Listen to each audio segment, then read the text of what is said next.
O cheiro a café acabado de fazer misturava-se com o da madeira de carvalho escuro do meu novo escritório, no último andar da antiga torre da Pendergrass Tech, ou, como lhe chamávamos agora, Sistemas Foundry. A vista para o Parque Eduardo VII e o Tejo estendia-se diante de mim, vasta e promissora. Lisboa, a minha Lisboa. A cidade que eu tinha deixado para trás há tantos anos para construir um império que quase me consumiu. É estranho, mas sinto-me simultaneamente exausta e revitalizada, como depois de uma travessia longa e traiçoeira. Às vezes, quando o silêncio da noite lisboeta me envolve, a minha mente volta para trás, para o início do fim. Não para a gala, não para o confronto com o conselho, mas para a quietude amarga de um almoço. Aquele almoço, aquele que me abriu os olhos. Se foi numa terça-feira ou numa quarta, já nem me lembro bem. Mas a imagem daquele cardigã bege, sim, o meu cardigã de cachemir que eu adorava e que tinha há uns 5 anos, encharcado de champanhe, ainda me queima na retina. E o sorriso de João, esse ainda me persegue nos pesadelos mais escuros. Ele pensou que estava a trocar uma peça velha por uma novinha em folha. Ele pensou que eu estava acabada, mas esqueceu-se de uma coisa crucial. Eu não era apenas a sua mulher, eu era a arma secreta por trás de todo o seu império. 3 dias depois daquele desastre, quando saí daquele Mercedes-Maybach, em frente ao Museu do Oriente, ou do Met, como João chamava, não fui só eu que congelei. O mundo parou. As câmaras dispararam, os flashes cegaram. Mas nessa noite, a cegueira não era minha. Volto àquele dia no Jardim Lisboa, um sítio que transpirava arrogância. O aroma de trufas brancas e a presunção que emanava dos cantos mais caros. Um lugar onde uma garrafa de água com gás custava mais do que uma prestação do carro que outrora era nosso. E o silêncio, um silêncio pesado de julgamento. João Pendergrass, meu então marido, sentava-se na mesa central, no lugar de poder, com vista para o Parque Eduardo VII. 45 anos, o epítome do novo riquismo. Dentes tão brancos que cegavam, um fato Tom Ford feito à medida, 12.000 euros, um PC, Felipe Nautilus no pulso, a marcar segundos que valiam milhões. O CEO da Pendergrass Tech, uma empresa que acabara de entrar para a lista Fortune 500. Ao seu lado, Sofia Lacqua, 24 anos, uma modelo do Instagram com 3 milhões de seguidores. A sua personalidade inteiramente fabricada para algoritmos de engagement. Um mini vestido versátil vermelho vivo que pedia atenção, as unhas longas e afiadas, tamborilando incessantemente no ecrã do seu iPhone. Eu, Anna Pendergrass, 42 anos, sentava-me em frente a eles. Vestia o meu confortável cardigã de lã bege, calças pretas práticas e sabrinas. O cabelo puxado para trás num coque simples, ligeiramente despenteado. Nada de botox na testa, nada de preenchimento nos lábios. Era exatamente o que parecia. Uma mulher que passara os últimos 20 anos a trabalhar 18 horas por dia para ajudar o marido a construir uma empresa, de uma garagem no Alentejo a um arranha-céus em Lisboa. João, eu disse, a minha voz baixa, controlada. Eu detestava estes almoços públicos. Precisamos de falar sobre a reunião do conselho na terça-feira.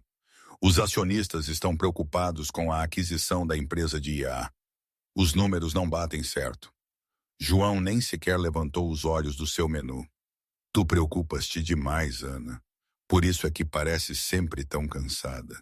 Sofia riu, cobrindo a boca com uma mão adornada por uma pulseira de diamantes que João lhe comprara na semana anterior.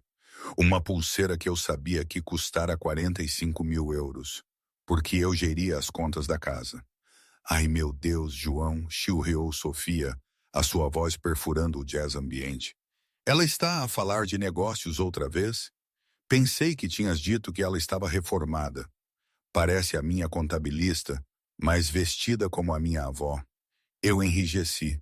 Apertei o meu copo de água. Eu sou a CFO da empresa, Sofia.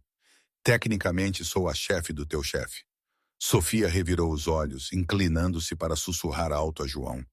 Ela tem mesmo que ir ao baile Obsidiana este fim de semana? A sério, João, vai estar cheio de imprensa. A Vogue vai estar lá. Queres mesmo estar ao lado disso? Ela gesticulou vagamente para o meu cardigã bege. Cheira a naftalina e depressão. João finalmente olhou para mim. Os seus olhos não eram amorosos. Eram calculistas. Olhava para mim como olhava para um ativo depreciado, uma peça de hardware desatualizada que estava a atrasar o seu elegante novo sistema operativo. Sofia tem razão, Ana, disse João friamente. O baile Obsidiana é sobre imagem, é sobre o futuro. Tu representas o passado, os anos de luta. Não quero ser lembrado da luta. A luta? A minha voz tremeu ligeiramente. Eu codei o algoritmo original, João. Vendi o anel de noivado da minha mãe para pagar o nosso primeiro servidor. Não sou apenas o passado. Sou a fundação. Fundações devem ser enterradas no subsolo. Sofia interveio com um sorriso malicioso. O empregado de mesa chegou com uma garrafa de Dom Perignon. Abriu a rolha e o som ecoou como um tiro. Enquanto ele servia, Sofia esticou-se para o seu copo, mas desajeitadamente bateu com o cotovelo. A taça inteira de champanhe, pegajoso, doce e frio, salpicou diretamente o meu peito. A Lambege absorveu-o instantaneamente, ficando com uma mancha escura, um castanho enlameado. O restaurante silenciou-se. Ups! Sofia guinchou, sem qualquer convicção. Não esticou a mão para um guardanapo. Cobriu um riso com uma tosse. Foi sem querer, mas honestamente é uma melhoria. Pelo menos agora o visual tem alguma cor. Engasguei-me, o líquido gelado a infiltrar-se na minha pele. Olhei para João, esperando que ele me defendesse, esperando que o homem que eu amara durante 2 décadas me estendesse um guardanapo, repreendesse a sua amante, mostrasse um pedaço de decência. João apenas suspirou, sinalizou ao empregado para a conta. Vai limpar-te, Ana, disse ele, a sua voz inexpressiva. Estás a fazer uma cena. As pessoas estão a olhar. Ele tem razão. Sofia zombou, tirando o telemóvel para tirar uma selfie subtil com a mancha molhada em segundo plano. Pareces um cão molhado. Talvez devesses ir para casa. Eu e o João temos compras para fazer de qualquer forma. Precisamos de encontrar uma gravata que combine com o meu vestido para a gala. Levantei-me. Estava a tremer, não pelo champanhe frio, mas por uma raiva tão pura e branca que parecia que ia queimar o restaurante. Olhei para Sofia, depois para João. Tu achas que a roupa faz a mulher, João? Sussurrei. Eu acho que a roupa mostra quem pertence a este mundo e quem não, João respondeu, virando-me as costas. E tu, querida, deixaste de pertencer há muito tempo. Virei-me e saí. Não corri, não chorei. Mas ao passar pelo vidro refletor da entrada, apanhei o meu reflexo. Vi a mancha. Vi os olhos cansados. E pela primeira vez em 20 anos, não vi uma parceira. Vi uma tola. Mas João Pendergrass tinha cometido um erro fatal. Ele assumiu que o meu silêncio era fraqueza. Esqueceu-se que as tempestades mais perigosas sempre começam com uma queda na pressão. O apartamento na Avenida da Liberdade era geralmente o meu santuário, mas naquela noite parecia uma gaiola. Tomei duche, esfreguei o champanhe da minha pele até ficar em carne viva e vesti um roupão de seda. Sentei-me na sala escura a olhar para o horizonte. O elevador tocou às 11 da noite. João entrou, cheirando a conhaque caro e ao perfume doce e enjoativo da Sofia, Chanel no 5, aplicado em demasia, sem a subtileza que a fragrância exigia. Ele não esperava ver-me ali sentada. Soltou a gravata, atirando as chaves para a mesa de mármore italiano de 80 mil euros. Pensei que estarias a dormir, grunhiu. Precisamos de falar sobre a gala. eu disse, acendendo um único candeeiro. A luz projetava longas sombras no meu rosto. João gemeu, esfregando as têmporas. Ana, esquece! Tu não vais. Tenho de ir, eu disse calmamente. Faço parte da direção da instituição de caridade. O meu nome está no convite, João. Senhor e senhora Pendergrass. João foi até o bar e serviu-se de um whisky. Deu um longo gole antes de se virar para me encarar. O olhar no seu rosto era de pena misturada com aborrecimento. O olhar que se dá a uma criança que não compreende as regras de um jogo. É sobre isso que eu queria falar contigo, disse João. Ele meteu a mão no casaco do fato e tirou um envelope creme grosso. Atirou-o para a mesa de centro à minha frente. Caiu com um baque pesado. O que é isto? Perguntei, embora o meu instinto já soubesse. É um acordo pós-nupcial, disse João, e uma estratégia de afastamento. Eu olhei para o envelope. Afastamento da empresa, do conselho, de nós? João disse, a sua voz ganhando confiança. Olha, Ana, tivemos bons tempos, mas sejamos realistas. Sou um bilionário agora. Estou na capa da Forbes. Preciso de ser visto com energia, com juventude, com estilo. A Sofia entende a marca. Tu ainda estás a cortar cupons na tua cabeça. Eu construí a marca, eu disse, a minha voz subindo. Eu escrevi o código que fez o primeiro milhão. Eu geria os livros quando estávamos quase falidos em 2008. Estás a despedir-me do meu próprio casamento. Estou a oferecer-te um acordo muito generoso, João replicou. 50 milhões de euros, a casa na Serra da Estrela. Podes ir para lá, plantar um jardim, ler os teus livros, ficar confortável. Mas a cidade, a gala, a empresa, esse é o meu mundo agora. Ele deu outro gole de uísque. A Sofia vai à gala como minha parceira. Já informei a comissão para alterar o plano de lugares. Está feito, Ana. Levantei-me devagar. Peguei no envelope, não o abri. Apenas o segurei, sentindo o peso de 20 anos de traição comprimidos em papel. Estás a substituir-me por uma miúda que pensa que o Dow Jones é um rapper. Estou a substituir-te por alguém que fica bem num flash, João retorquiu. Para de tornar isto mais difícil do que tem de ser. Leva o dinheiro. Vai para a Serra da Estrela. Não te envergonhes a tentar lutar contra isto. Não podes ganhar. Tenho os advogados, tenho a imprensa e tenho o dinheiro. Ele caminhou para o quarto, parando na entrada. Ana, por favor, sai amanhã à tarde. A Sofia quer mudar algumas das coisas dela antes da gala. Ela precisa de espaço no closet para o vestido dela. É um Dior feito à medida. Tu não entenderias alta costura, mas confia em mim. Precisa de espaço. Ele fechou a porta do quarto. Fiquei no silêncio da sala de estar. Olhei para o envelope. 50 milhões de euros. Era muito dinheiro para a maioria das pessoas. Para mim, era um insulto. Era dinheiro de suborno. Fui até a lareira. Com mão firme, atirei o envelope fechado para as brasas moribundas. Observei o papel enrolar-se e enegrecer, o creme a transformar-se em cinza. João pensava que a batalha era sobre dinheiro. Ele pensava que era sobre quem ficava melhor num vestido. Ele não sabia que eu tinha um número de telefone na minha lista de contactos que não tinha marcado há 15 anos. Um número rotulado simplesmente HV. Peguei no meu telefone. As minhas mãos já não tremiam. Marquei. Tocou uma vez, 2 vezes, 3 vezes. Uma voz atendeu. Era rouca, francesa e parecia que não dormia há uma década. Alô, Henrique, eu disse, a minha voz a transformar-se em aço. É a Ana, a musa. Houve uma longa pausa do outro lado, depois uma inspiração forte. Madame, o fantasma da Passerelle. Foi uma eternidade. Preciso de um favor, Henrique, eu disse olhando para a porta fechada do quarto. Preciso de um vestido, mas não apenas um vestido. Preciso de uma arma. Para que ocasião? Perguntou o estilista. O seu interesse aguçou-se.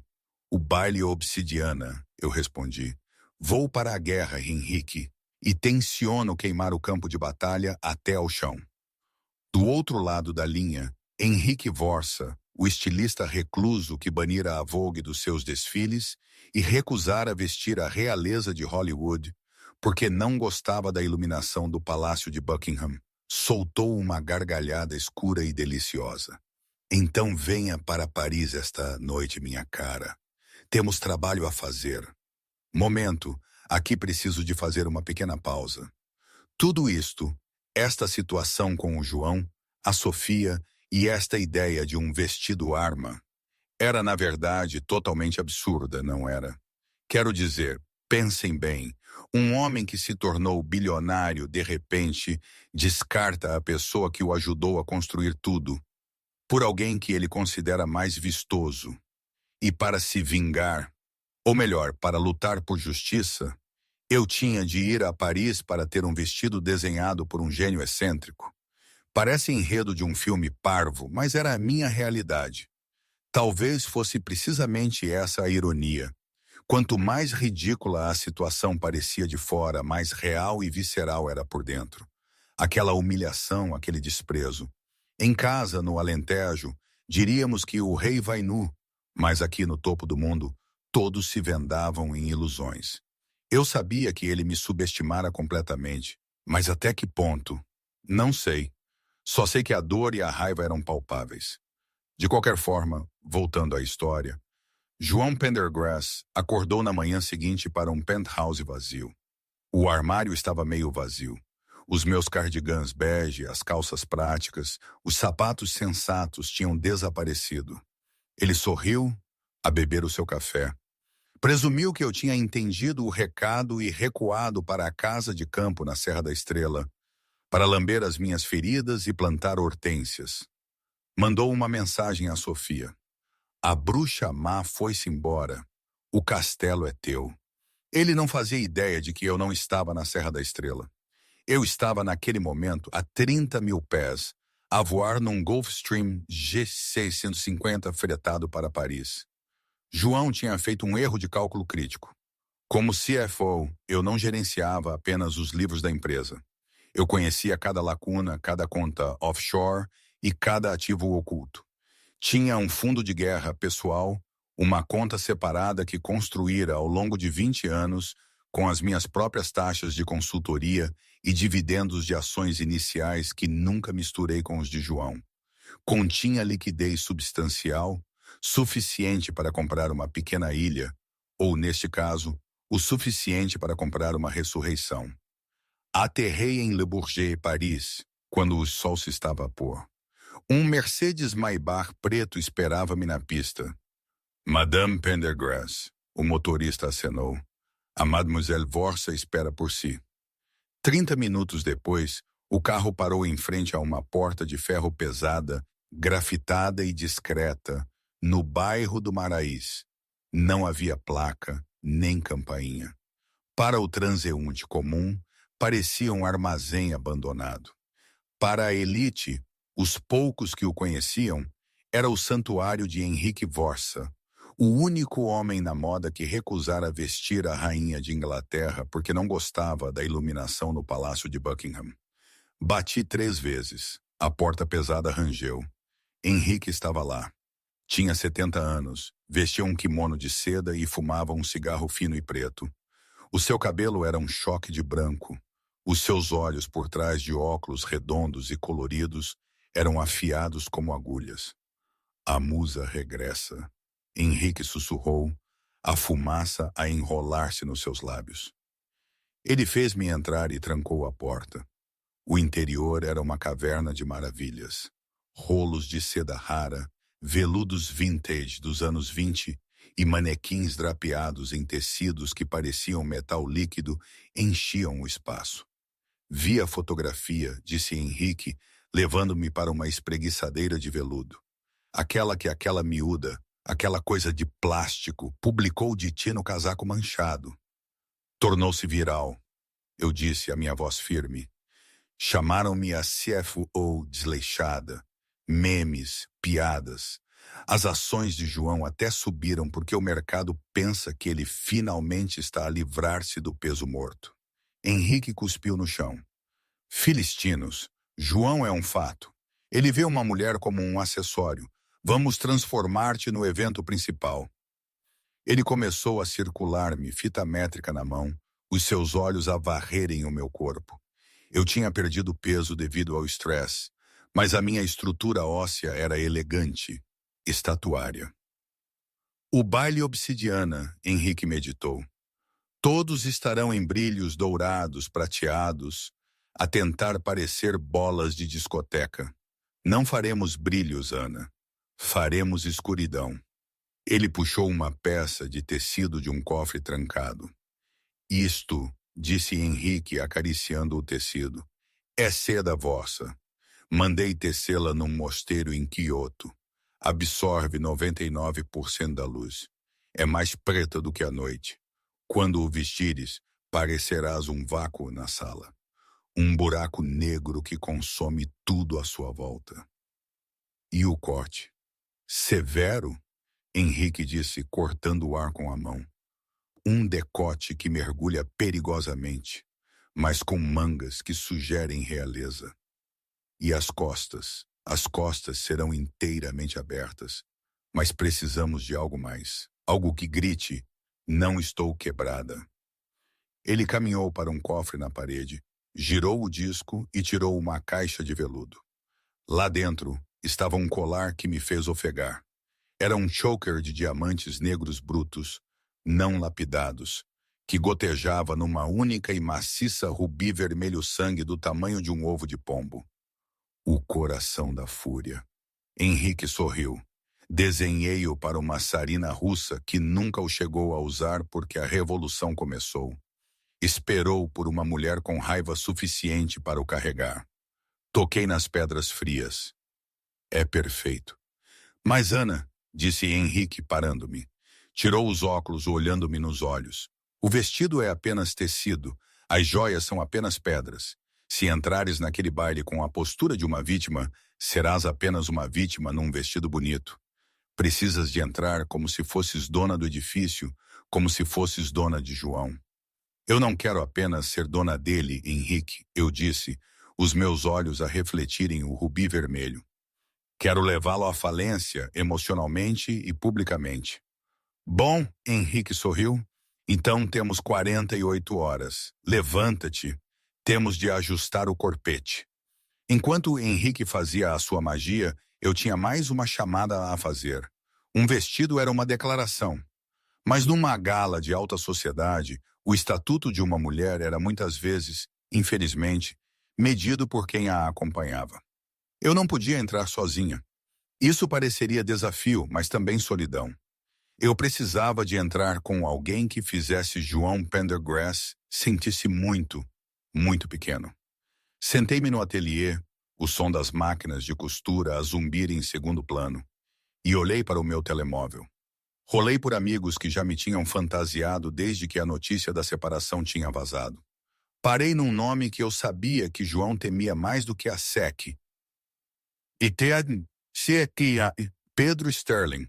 Pedro era um capitalista de risco britânico, um tubarão que tentara comprar a Pendergrass Tech há 5 anos. João tinha-o afastado, ridicularizou-o na imprensa e chamou-lhe um invasor corporativo de segunda categoria.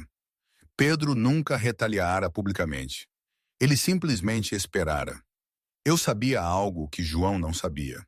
Eu sabia que Pedro tinha sido quem financiara secretamente a startup de IAA que João estava a tentar adquirir. Se João soubesse que Pedro estava envolvido, o negócio iria por água abaixo. Marquei. Sterling. Uma voz grave e nítida atendeu ao primeiro toque. Pedro, sou Ana Pendergrass. Uma pausa. Ana, soube da reestruturação do teu casamento. As minhas condolências. Ou talvez os parabéns sejam mais apropriados. Prefiro o último, eu disse. Tenho uma proposta para ti, Pedro. Estou a ouvir. Queres humilhar o João? Queres vê-lo suar antes de arruinares o seu negócio de IA na terça-feira? Posso dar-te um lugar na primeira fila. Leva-me ao baile obsidiana no sábado. Seu meu par, passa o tapete vermelho comigo. Deixe o João ver-nos juntos. Pedro soltou uma gargalhada baixa e sombria. Ana, isso causaria um colapso nuclear nos tabloides. João enlouqueceria. Ele é extremamente possessivo com as coisas que pensa que possui, mesmo depois de as ter atirado fora. Exatamente, eu disse. Ele pensa que estou na Serra da Estrela a chorar num jardim. Eu quero entrar e lembrá-lo de que sou eu quem sabe onde estão os segredos. E ter-te ao meu lado é o movimento de poder definitivo. Além disso, prometo-te, não ficarás envergonhado com o meu traje. Sempre admirei a tua mente, Ana. Eras a única nessa empresa com um cérebro, disse Pedro. Muito bem, o meu jato vai buscar-te a Paris amanhã de manhã. Chegaremos à gala juntos. Mas fica avisada, se fizermos isto, declaramos guerra. Eu já acendi o fósforo, Pedro. Eu respondi. O sábado à noite chegou. O baile obsidiana realizou-se no Museu do Oriente, em Lisboa. Era o evento da estação. A linha de paparazzi estava a 3 de profundidade, os flashes a disparar como estroboscópios, enquanto as limousines depositavam a elite da cidade. João Pendergrass saiu de um Rolls-Royce branco. Parecia elegante, embora presunçoso. No seu braço estava Sofia Lacqua. Sofia usava o Dior feito à medida. Era rosa, um rosa chiclete brilhante com penas. Era um vestido tecnicamente bonito, mas nela e num evento chamado Obsidiana, parecia desesperado. Gritava, olhem para mim! Ela acenava para as câmaras, mandava beijos, verificava os monitores para ver se a estavam a filmar do lado bom. João, Sofia, para aqui! Os fotógrafos gritavam. É verdade sobre o divórcio? Sofia, esses diamantes são verdadeiros? João sorriu, o seu sorriso folheado a guiar Sofia pelas escadas. Ele sentia-se um rei. Tinha a jovem e atraente companhia. Tinha a empresa. Tinha apagado o passado bege e aborrecido. Dentro do grande salão, a atmosfera era elétrica. O champanhe corria, a elite misturava-se. João estava a fazer-se valer perto do templo de Dendur, apresentando Sofia a membros do conselho desconfortáveis. Esta é a Sofia, ela trabalha em média, disse João a um senador. Redes sociais, Sofia corrigiu, mascando chiclete. Tenho mais seguidores do que pessoas no seu estado. O senador forçou um sorriso e desculpou-se. João franziu a testa. Tiff, talvez moderes um pouco. Relaxa, Rick. Eles adoram-me, ela disse, engolindo um copo de champanhe. De repente, o barulho na sala mudou. Geralmente, uma gala é um zumbido constante de conversas. Mas o som começou a cair. Começou na entrada e rolou pela sala como uma onda. Silêncio. Silêncio atônito e absoluto. João virou-se irritado. Quem está a atrasar a fila? O presidente está aqui? Ele olhou para a enorme entrada da escadaria. No topo das escadas estava um casal. O homem era Pedro Sterling, alto, usando um smoking azul meia-noite, cortado tão acentuadamente que poderia fazer sangrar, parecendo o irmão malvado e mais rico de James Bond. Mas ninguém estava a olhar para Pedro. Estavam a olhar para a mulher no seu braço. Ana. Ela não parecia a Ana que ele conhecia. Ela parecia uma deusa sombria que se levantara das profundezas do oceano para os afogar a todos.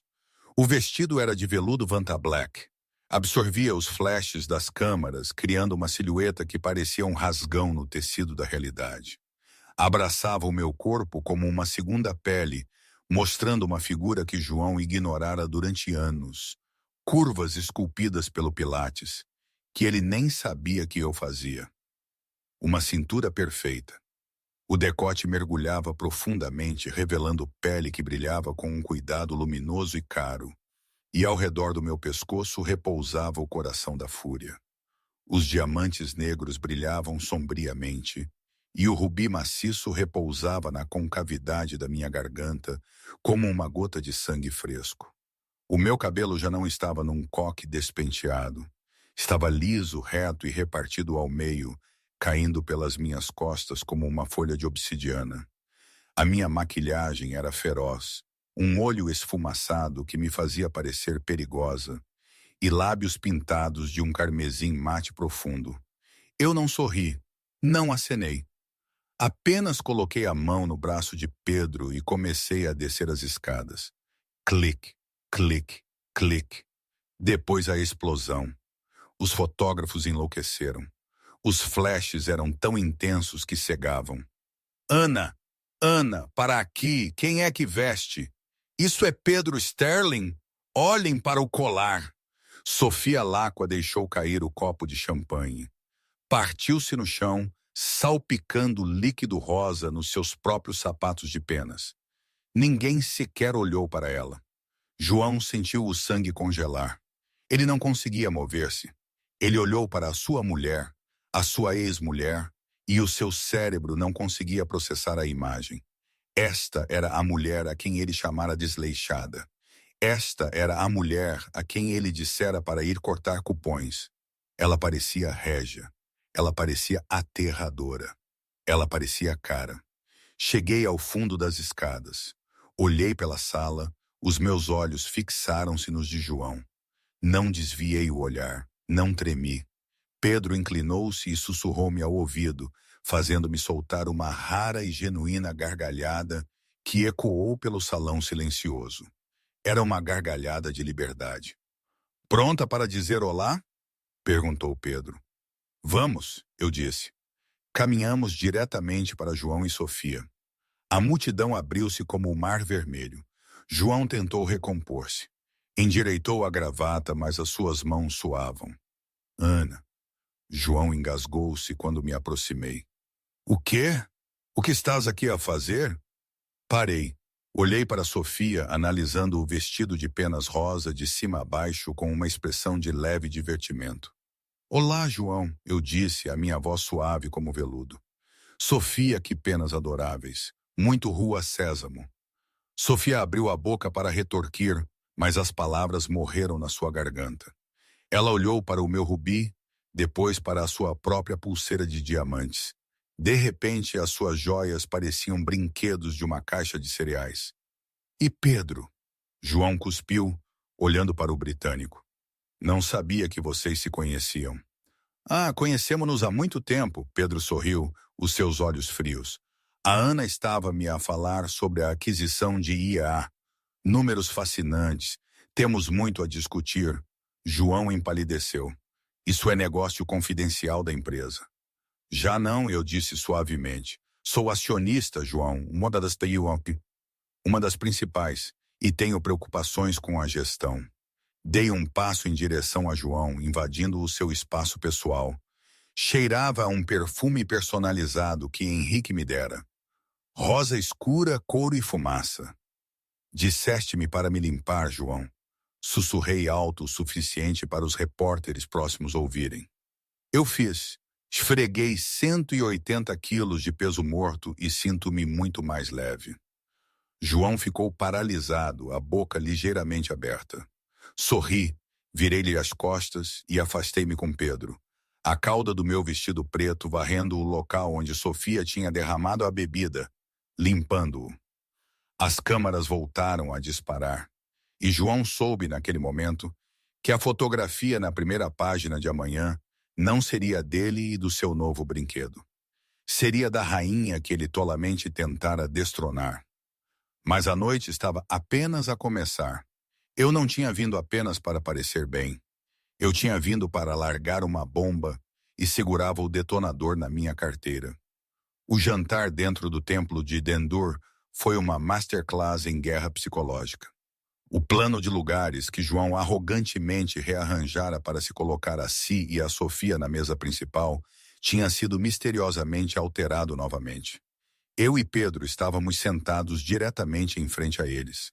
Cada vez que João levantava os olhos do seu prato de vieiras seladas, deparava-se com a visão da sua ex-mulher, radiante, sombria e a rir de algo que Pedro sussurrava. O rubi do coração da fúria na minha garganta parecia pulsar sob as luzes do museu. Um lembrete constante do sangue que ele extraíra do nosso casamento. Sofia estava a desmoronar-se. Esperava ser a rainha do baile. Em vez disso, estava a ser tratada como mobília invisível. Os editores da Vogue e da Harper's Bazaar tinham passado diretamente pelas suas penas rosa para me perguntarem sobre a silhueta de Vorsa. Por que é que me estão a ignorar? Sofia sibilou, espetando uma vieira. Tenho 3 milhões de seguidores. Ela tem um cartão de biblioteca. Baixa a voz. João retorquiu, engolindo o terceiro copo de vinho. Ele estava a suar. Reparei nos outros convidados à mesa. CEOs de empresas de tecnologia rivais, um senador e um magnata do petróleo, estavam a ouvir-me atentamente. O mercado está a mudar, eu dizia, a minha voz clara e autoritária. A tecnologia já não é sobre hardware, é sobre gestão ética de dados. Se a liderança de uma empresa estiver comprometida, o algoritmo apodrece de dentro para fora. Fiz contato visual com João enquanto dizia comprometida. O CEO da Omnicorp, um homem que João tentava seduzir há meses, acenou gravemente. Tem razão, Ana. A estabilidade na administração é crucial. A volatilidade é um fator de risco. Ele olhou para Sofia, que estava a verificar os dentes num espelho compacto. João não aguentou mais. Levantou-se abruptamente. Preciso de um pouco de ar.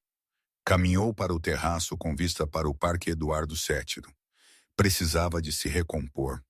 Precisava de se lembrar de que ele era o bilionário. Oli era o gênio.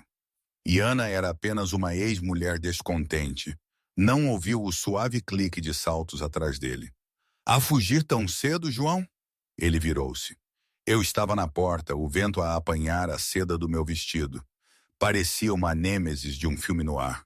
Estás a gostar disto? Disse João, a sua voz a tremer de raiva reprimida. Pensas que brincar aos disfarces muda alguma coisa? Tu ainda foste despedida, Ana. Ainda estás fora. Caminhei até a grade. Não olhei para ele. Olhei para as luzes da cidade. Eu não assinei os papéis, João. João riu nervosamente. Então, os meus advogados vão forçar isso. Tu não tens poder. Eu construí a Pendergrass Tech. Tu construíste a casca, corrigi, virando-me para ele. Eu construí o motor e sei onde o motor tem fugas. Dei um passo mais perto. Eu sei sobre o projeto Jano, João. A cor do rosto de João desapareceu tão rápido que ele parecia um cadáver. Não sei do que estás a falar. Projeto Jano, eu repeti, saboreando as palavras. A empresa de fachada offshore no Panamá, onde tens escondido a dívida do lançamento falhado do microchip do ano passado. Moveste perdas corporativas para uma entidade privada para manter o preço das ações artificialmente alto antes da fusão de IA. Isso é fraude de títulos, João. São 15 anos na prisão federal. João agarrou a grade de pedra. Não o farias. Se as ações caírem, perdes metade do teu acordo. Eu não quero o acordo, eu disse, os meus olhos frios e duros. Eu quero a verdade. E estou disposta a queimar a minha metade da fortuna para garantir que tu não fiques com a tua. Nesse momento, a porta do terraço abriu-se. Sofia tropeçou, segurando um copo fresco de champanhe, parecendo um pouco bamba. Estavas aí, João. Ela murmurou ligeiramente. Estão a servir a sobremesa. É chocolate. Anda, para de falar com a empregada. Ela riu da sua própria piada. Percebem? Porque ela costumava limpar as tuas bagunças. Olhei para Sofia pela primeira vez. A minha expressão suavizou-se, não em gentileza, mas em pena. Ele não se vai casar contigo, Sofia. Eu disse calmamente. Cala-te, Sofia retorquiu. Ele ama-me, sou a musa dele. Tu és a distração dele, eu disse. E distrações caras são as primeiras a ir quando o orçamento aperta. E acredita em mim, o orçamento está prestes a apertar muito. Passei por eles voltando para dentro. Na porta, parei. Desfruta do chocolate, João. É a última coisa doce que vais provar durante muito tempo. Vemo-nos na reunião do conselho na terça-feira. Não te é permitido entrar no edifício. João gritou atrás de mim. Eu não olhei para trás. Apenas levantei a mão num aceno preguiçoso. O flash de uma câmara de paparazzi dos arbustos abaixo captou o movimento. Dentro, Pedro esperava por mim com uma bebida fresca. Acionaste a carga útil? Ele perguntou. O fusível está aceso, eu disse pegando no copo. Agora é só esperar pela explosão. A manhã de terça-feira em Lisboa estava cinzenta e chuvosa, um cenário apropriado para uma execução. A sala de reuniões no 46º andar da Pendergrass Tech era uma fortaleza de vidro e aço. A longa mesa de mogno estava ocupada pelos 12 membros do conselho de administração. Sentavam-se em silêncio contido. João sentava-se à cabeceira da mesa. Ele parecia terrível. As olheiras sob os seus olhos eram pesadas, e o seu bronzeado parecia ter desbotado para um amarelo doentio. Passara as últimas 48 horas a gritar com advogados, tentando descobrir se eu realmente tinha provas do projeto Jano. Os seus advogados asseguraram-lhe que as pistas estavam cobertas. Ela está a blufar, disseram. É um movimento desesperado. Mas João não conseguia afastar a minha imagem naquele vestido preto. Vamos dar início à reunião, disse João, a sua voz rouca. Primeiro item, a aquisição da Sentient AI. Precisamos de uma votação para autorizar os fundos. Esperem, interrompeu Marco, um membro sênior e mais pesado do conselho. Antes de votarmos em gastar 2.000 milhões de euros, precisamos de abordar os rumores. As ações caíram 4% esta manhã, depois de as fotos da gala terem vindo a público. O mercado está nervoso com a estabilidade da liderança. A minha vida pessoal não é assunto da empresa. João retorquiu. É quando a tua vida pessoal envolve um divórcio público e complicado da CFO que geriu as nossas finanças durante 2 décadas. Marco contrapôs. Onde está Ana? Por que não está ela aqui para apresentar a avaliação trimestral de risco? A Ana está de licença. João mentiu. Ela está a fazer a transição para fora da empresa para se focar na filantropia. Claque, claque, claque, o som de passos firmes no chão de mármore, fora das portas de vidro interrompeu-o. As portas abriram-se. Eu entrei. Não usava o vestido preto hoje. Usava um fato branco, afiado, feito à medida e cegantemente brilhante. Era a cor de uma tela limpa ou de uma chama incandescente. Eu não estava sozinha. Ladeando-me estavam 2 homens de fatos escuros a carregar pastas. E para o horror de João, Pedro Sterling. Desculpem o atraso, eu disse leve e fria. A segurança tentou desativar o meu crachá. Tive de lhes lembrar que ainda possuo 15% desta empresa. Sai! João levantou-se apontando um dedo trêmulo. Segurança! Senta-te, João, disse Pedro Sterling. A sua voz não era alta, mas carregava o peso de uma marreta. Ele caminhou para o assento vazio na extremidade oposta da mesa, o assento do desafiador. Não tens o direito de estar aqui, Sterling, João rosnou. Esta é uma reunião fechada. Na verdade, Pedro disse abrindo uma pasta de couro. Estou aqui a representar a Sentient AI, a empresa que estão a tentar comprar. Os membros do conselho murmuraram em confusão. Adquiri uma participação maioritária na Sentient ontem de manhã, Pedro anunciou calmamente. E estou formalmente a rejeitar a oferta da Pendergrass Tech. João sentiu a sala girar. O quê? Mas o negócio estava fechado. Estava fechado, eu intervi, colocando a minha própria pasta na mesa, até que o vendedor descobriu que o comprador estava insolvente. Insolvente? Marco perguntou, olhando para João. João, do que é que ela está a falar?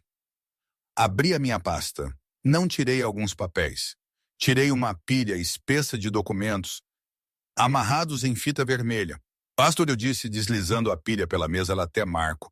É uma auditoria forense das despesas discricionárias do CEO nos últimos 18 meses.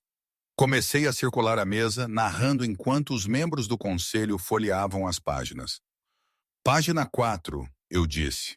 150 mil euros rotulados como taxas de consultoria de marketing pagas a uma T. Lacqua LLC. Sofia Lacqua. João, a Sofia tem um diploma em marketing de que não tenho conhecimento? Ou é esse o custo da pulseira que ela usava no sábado? João não conseguia respirar. Página 12, eu continuei, a minha voz subindo. Voos de jato fretado para Milão, Paris e Maldivas listados como aquisição de clientes. O manifesto de passageiros lista apenas 2 nomes: João Pendergrass e Sofia Lacqua. Isto é ridículo, João gaguejou. Isto são mordomias. Mordomias de CEO. Isto é peculato, eu disse batendo com a mão nas costas da cadeira de João. Ele estremeceu. Mas isso são trocos, João. O verdadeiro crime está na página 50. A sala ficou mortalmente silenciosa. Marco virou para a página 50. Projeto Jano. Marco sussurrou. João criou uma empresa de fachada para absorver as perdas da divisão de microchips. Eu expliquei ao conselho. Ele falsificou os livros para manter o preço das ações alto, para que o seu bônus de desempenho fosse acionado. Ele fraudou os acionistas. Ele fraudou-vos. João olhou para os membros do conselho. Os seus rostos já não estavam confusos. Estavam furiosos. Eram homens e mulheres que poderiam ir para a prisão pelas mentiras de João. É uma mentira! João gritou, o suor a escorrer pelo seu rosto. Ela está a mentir. É uma ex-mulher ciumenta a tentar arruinar-me. As transferências bancárias são assinadas por ti, João, eu disse. Assinaturas digitais, carimbos de data e hora, endereços IP. Tenho tudo. Virei-me para Pedro.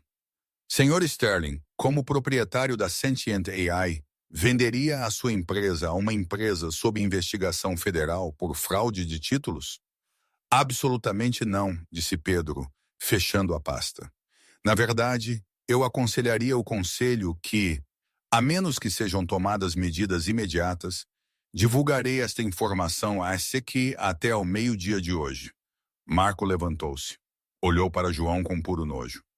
João Pendergrass, Marco disse formalmente de apresenta uma moção para removê-lo como CEO com efeito imediato por justa causa.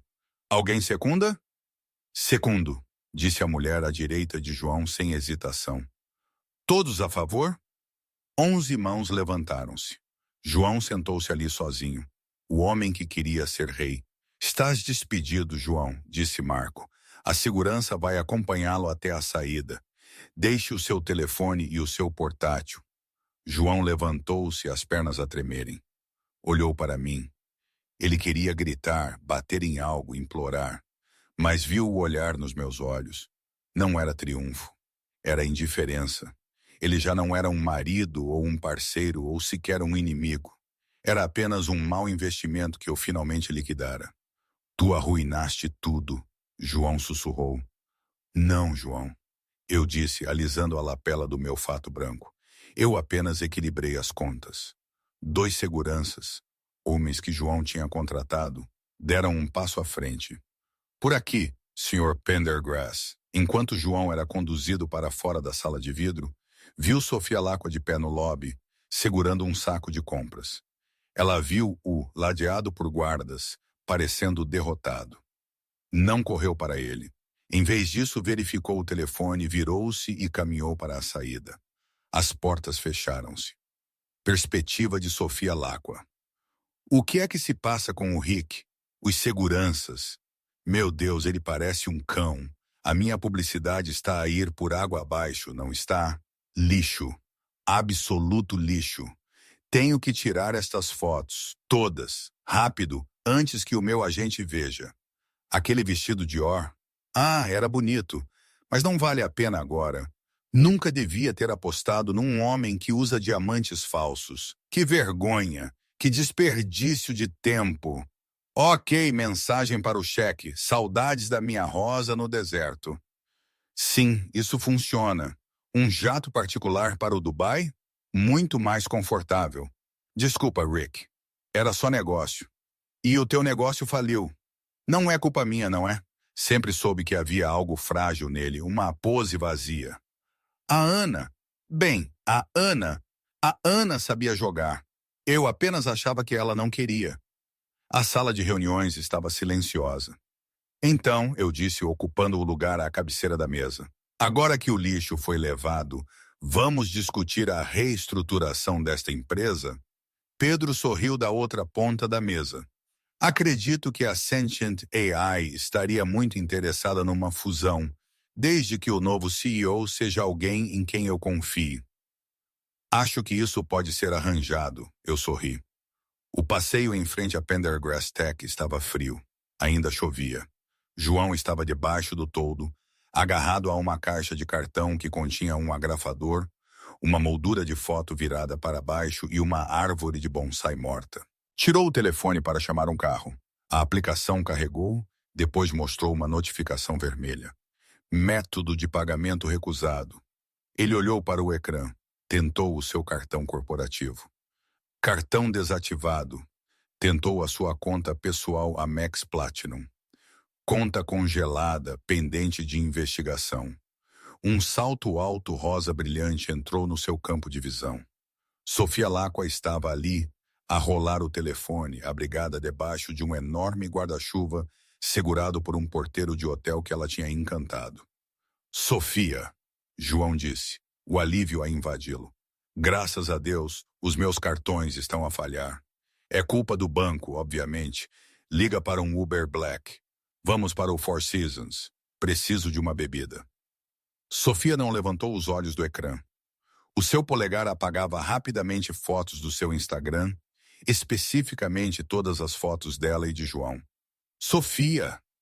Ela finalmente olhou para ele. A adoração tinha desaparecido. A sua persona borbulhante tinha evaporado. No seu lugar estava o olhar frio e duro de uma transação comercial que tinha azedado. Não posso, Rick, ela disse secamente. O que queres dizer com não podes? Eu sou o teu parceiro. Tu és um passivo, ela disse guardando o telefone no bolso. O meu agente acabou de ligar. Ele diz que estar associado a um CEO sob investigação da SEC é veneno para a marca. Tenho um contrato de patrocínio com uma empresa de gomas vegan para o cabelo. Rick, não posso arriscar isso por um tipo que nem consegue pagar um táxi. Eu fiz-te, João gritou, a sua voz a quebrar. Eu comprei-te aquele vestido, aquela pulseira. Sofia olhou para a pulseira de diamantes, encolheu os ombros, desenganchou-a e atirou-a para a caixa de cartão dele. Fica com ela, é falsa de qualquer maneira. Mandei avaliá-la ontem. Tu és um pão duro, Rick. Esse é o teu problema. Querias uma vida de champanhe com um orçamento de cerveja e usaste toda a gente para conseguir isso. Um SUV preto parou. Não para João, mas para Sofia. Ela abriu a porta. Para onde vais? João perguntou, a sua voz pequena. Dubai, ela disse. Conheci um barão do petróleo nas DMs enquanto tu estavas a ser despedido. Ele odeia tecnologia, adora apenas. Ela bateu a porta. O SUV acelerou, salpicando água lamacenta nas calças do fato feito à medida de João. 6 meses depois, o rebranding da Pendergrass Tech foi o estudo de caso empresarial da década. O nome Pendergrass foi retirado do edifício em 48 horas após a reunião do conselho. A empresa chamava-se agora simplesmente Sistemas Foundry. Simbolizava um regresso à construção de coisas que durassem. Eu sentava-me no escritório da CEO. Parecia diferente. O vidro estéril e intimidante e o cromo que João amava tinham desaparecido. A sala estava agora cheia de madeira quente, arte e luz. Eu estava a rever o relatório de lucros do terceiro trimestre. As receitas tinham subido 18%. A fusão com a Sentient AI tinha criado um gigante que estava a dominar o mercado, mas faluía com uma transparência que tinha reconquistado a confiança de Wall Street. Ouviu-se uma batida na porta. Pedro Sterling entrou. Não usava smoking hoje, mas ainda parecia sofisticadamente casual com um camisola de carvão e jeans. Estás a trabalhar até tarde, Madame CEO, ele disse, colocando 2 cafés na minha secretária. Velhos hábitos. Eu sorri, pegando numa chávena. Viste as notícias? Vi, Pedro disse, sentando-se na borda da minha secretária. A audiência de sentença foi hoje. Acenei lentamente. Olhei pela janela para o horizonte de Nova York. João tinha se declarado culpado de 3 acusações de fraude de títulos e peculato. Em troca de uma sentença mais leve, tinha liquidado todos os seus bens para pagar aos acionistas. O penthouse foi vendido. Os carros foram leiloados. A casa da Serra da Estrela tinha desaparecido. 3 anos em segurança mínima, eu disse suavemente, e uma proibição vitalícia de servir como oficial corporativo. Ele safou-se facilmente, Pedro observou. Ele destruiu os meios de subsistência das pessoas para alimentar o seu ego. Ele destruiu-se a si mesmo, eu corrigi. Eu apenas lhe entreguei a pá. Pedro meteu a mão no bolso. Falando em liquidação, participei no leilão de ativos esta manhã em teu nome, conforme solicitado. Ele tirou uma pequena caixa de veludo. Fiquei com a respiração suspensa. Abria. Lá dentro estava um modesto anel de diamante vintage. Não era enorme, não era impecável, mas era o anel que o meu pai dera à minha mãe em 1970.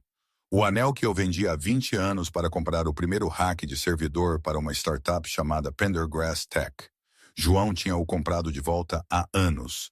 Aparentemente tinha-o guardado numa caixa de depósito, não para me devolver, mas como um troféu, um lembrete do que eu tinha sacrificado por ele.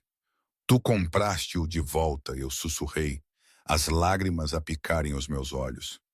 Bati a oferta de um colecionador de Tóquio. Pedro sorriu. Pensei que pertencia à pessoa que realmente entende o seu valor. Peguei no anel. Não o coloquei no dedo. Fechei o punho à volta dele, sentindo o metal frio aquecer contra a minha pele. Obrigada, Pedro. Então, Pedro disse, levantando-se e oferecendo-me a mão. Agora que o passado foi oficialmente reclamado, acredito que há uma gala no Museu Calouste Gulbenkian nesta noite e tenho um novo smoking que estou ansioso para mostrar. Olhei para o anel, depois para o homem que me tinha apoiado quando eu era apenas uma ex-mulher desleixada num cardigan bege. Guardei o anel no bolso. Era um lembrete de onde eu vim, mas eu não ia voltar para lá. Dá-me 10 minutos, eu disse, os meus olhos a brilhar com um fogo renovado. Tenho um vestido de Henrique Vorsa que guardava para uma volta de vitória. João Pendergrass sentou-se na beira de um beliche estreito numa instalação federal no interior de Portugal. O uniforme arranhava. A comida era terrível. Havia uma pequena televisão na sala comum. As notícias da noite estavam a passar. E nas notícias de negócios, a Sistemas Foundry, liderada pela CEO Anna Pendergrass, acaba de anunciar uma partilha de lucros recorde para todos os funcionários. As ações atingiram um novo recorde hoje. O ecrã cortou para um clipe meu. Eu estava a sair do Guggenheim, radiante, a rir de algo que Pedro Sterling estava a dizer. Eu parecia mais jovem do que em 10 anos. Eu parecia livre. Um colega de cela, um jovem por hacking, deu um cotovelão em João. Ei, velho, essa não é a tua ex-mulher? João olhou para o ecrã. Ele olhou para a mulher a quem ele chamara empregada. A mulher que ele tinha descartado por um toque de cor e um momento de vaidade. Sim, João sussurrou, afastando-se do ecrã para olhar para a parede de betão. Essa era a minha mulher. Ela parece valer 1 bilhão de euros. O miúdo riu. Deves ter estragado tudo mesmo. João fechou os olhos. O silêncio da cela era ensurdecedor. Sim, João disse na escuridão. Estraguei mesmo. E hoje? Não faço ideia. Às vezes penso que foi a melhor coisa que me podia ter acontecido. Às vezes penso que cometi um erro. Provavelmente ambas as coisas. A vida é assim, não é? Nada é claro. Nada é perfeito, mas é a minha vida. E aprendi que por mais que queiramos controlar, há sempre uma carta que ainda não foi virada. E sinceramente, quem sabe o que o amanhã trará? A única certeza é que sou eu a decidir.